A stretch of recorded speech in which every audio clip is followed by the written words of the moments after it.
Good evening. On this special day, that is the Christmas day of the year 2018, I crave leave to extend my most cordial and respectful greetings to all of you. Indeed, having had a long day and having slept very little last night, and even the night before last, I am considerably exhausted. Notwithstanding, I crave leave to extend both my greetings and my most earnest and humble plea to all of you, because I believe that this day is not merely special for many, if not most of us, but also the past few days have been extremely tragical for many of our fellow citizens of the world. This morning when I went to church, that is St. Paul's Cathedral, in the city of Calcutta in India, we prayed for many people, many victims of the world, including the victims of recent tsunami in Indonesia. Christmas, as I already said on an earlier occasion, which I believe was about 48 hours ago when I spoke live on this very page, on this site, I emphasized the fact that Christmas is derived, to the best of my understanding and belief, from two nouns. One is Christ, which is the title given to Jesus, or Yeshua in Hebrew perhaps, and Mass, which is also interpreted as Eucharist or Eucharist or Eucharist or even communion. In other words, Christmas, if I am not wrong, is supposed to signify communion with Jesus Christ. True be it that many people, if not most, also believe that 25th of December is the birthday of Jesus Christ, which can, of course, also be disputed, especially in accordance, or I should say in reflection, of the second chapter of Luke's Gospel, which shows that shepherds were out in the field late at night, and in a place like Jerusalem or Bethlehem, which I believe is also anglicized as Jerusalem and Bethlehem, nights during the month of December, especially end of December, can be very cold.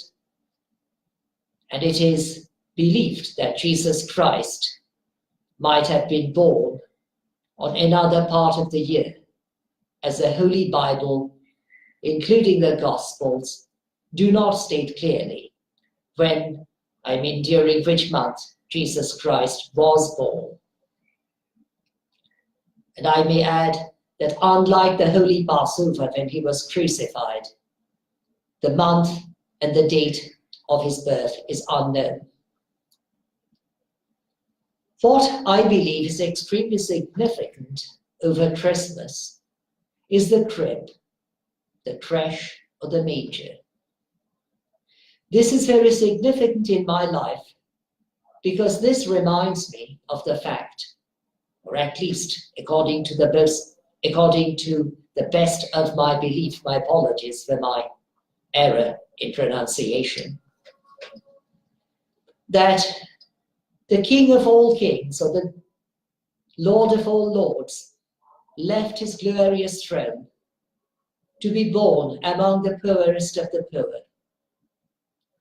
And this clearly shows that Christmas is a time when the poor and the needy ought not to be neglected by those of us who are better off than many others, perhaps even most others in the world. True be it that Jesus Christ descended from King Daud, or David in English, but the family became considerably poor. They even fell, perhaps according to our belief, below the poverty line, as it is also called. God chose this family because not the family was too modest, but because the family was a God-fearing family. Fearing God means obeying Him, both in the Torah as well as in the Old Testament of the Bible. Indeed, also in the New Testament of the Bible, Holy Bible. Time and time again we see how important it is to come to the aid of the poor, the needy, the underprivileged, the orphans, the widows, the oppressed.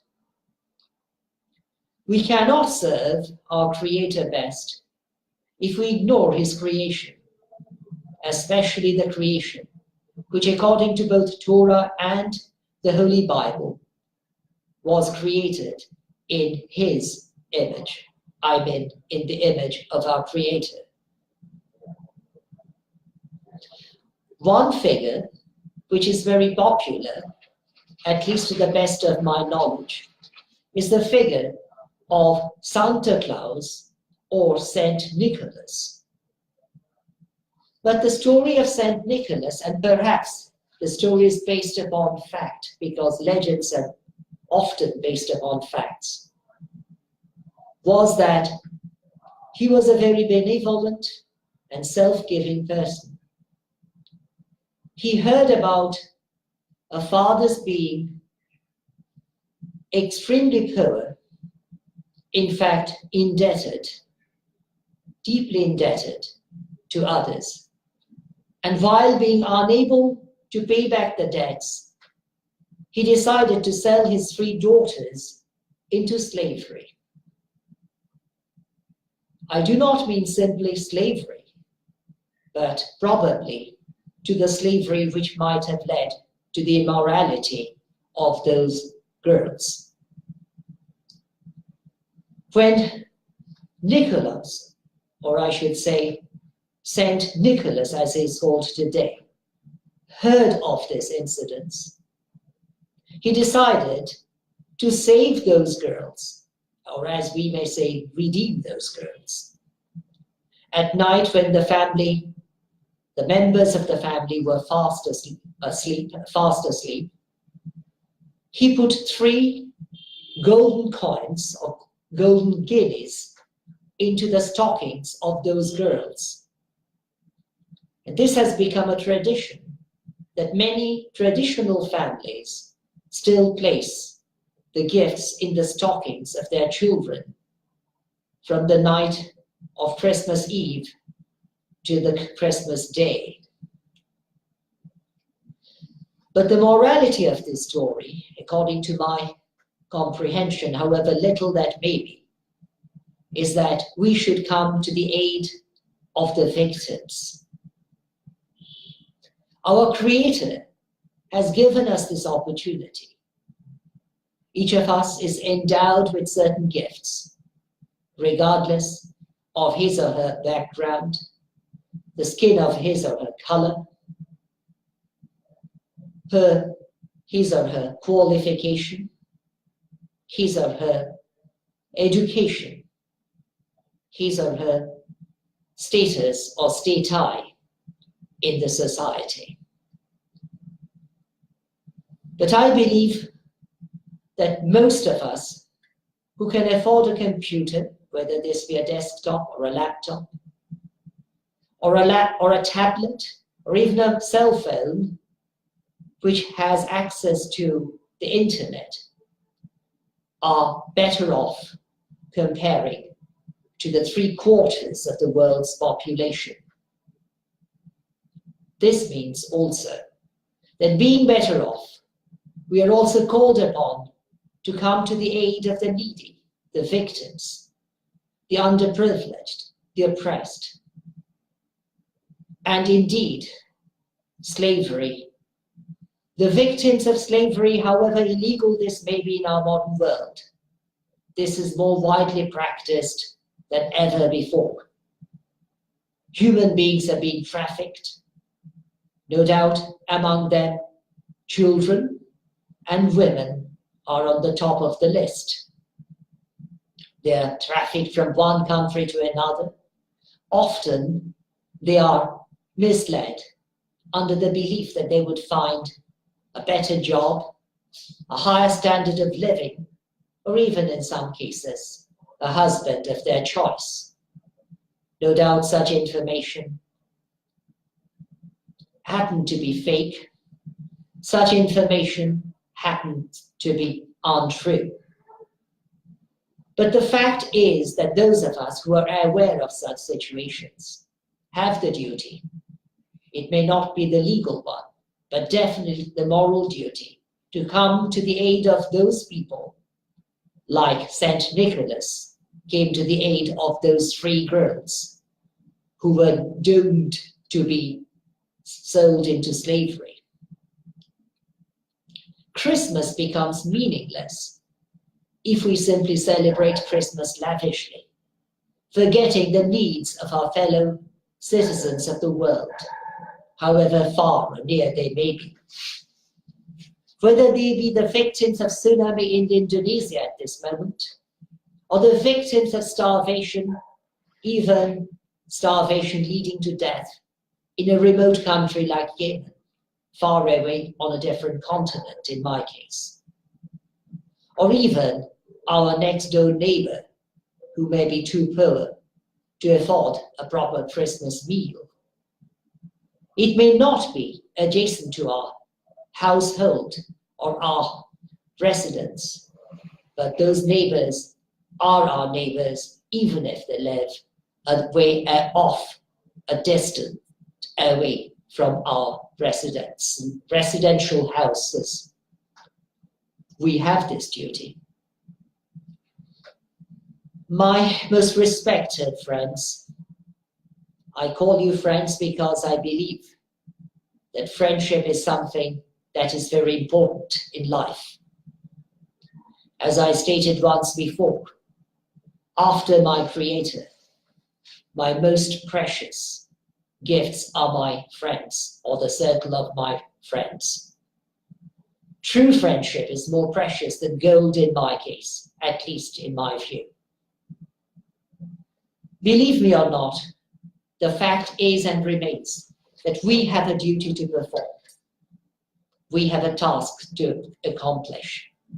And the task is to come to the aid of the ones who need us most desperately, even at this very moment. Even on this Christmas day or Christmas night. Even during the coming year, the solar year 2019.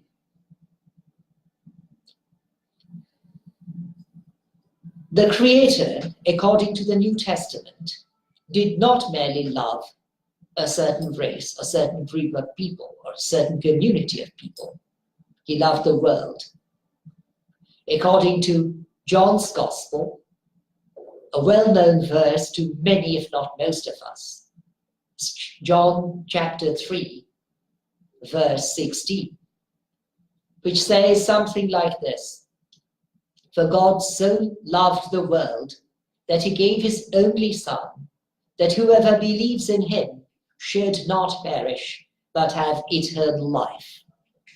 Or as some versions say, for God so loved the world that he gave his only begotten Son, that whoever believeth in him should not perish, but have everlasting life. And the following verse, which is verse 17, goes a step further to state that God did not send his Son into the world to condemn the world, but that the world might be saved through him. This is exactly the decisive message, a message which we ought not to forget, even on this Christmas day. That God's love for us is not merely limited to a community or a group. It is to the world, to all of our fellow citizens. And loving someone means to serve someone, not merely humbly, but also genuinely, to the best of our ability, to the best of our capacity. I therefore request and urge you most courteously, most respectfully, and most earnestly to come forward, even a step forward, to help the victims of the world who are in desperate need, even the victims of recent calamity of Indonesia, who have so seriously been affected by the recent tsunami, and the victims who have been suffering tremendously in a country like Yemen, both of which are far from my own country, but I can contemplate the needs of those people and how desperate they may be. My dear friends, perhaps we spend a lot of money, even on a single meal, on a day of festivity like this one. But as I said once earlier, one of such meals may be sufficient, the price of the meal I mean, to sustain 10 lives for a whole week in certain countries, even like Yemen. I therefore request you, urge you most courteously, and beg you most humbly to consider these facts and to take the pledge with me, even tonight, according to our standard time. It may be daytime in your country, or maybe even Boxing Day or Stephen's Day in your country, to take the pledge that we shall try our utmost to help the victims of need, the genuine victims of need. Henceforth, we shall not allow injustice, oppression, illegal slavery, human trafficking to prevail over humanity, but we must exercise humanity in order to combat all kinds of evil of the world, even terrorism, even violence, I mean illegal violence, even all kinds of evils which exist. Thank you ever so much indeed for watching this video. I wish all of you a very blissful season of Christmas, and indeed a blessed, sound, and healthy year, the solar year 2019. Thank you once again. God bless. Good night from my country.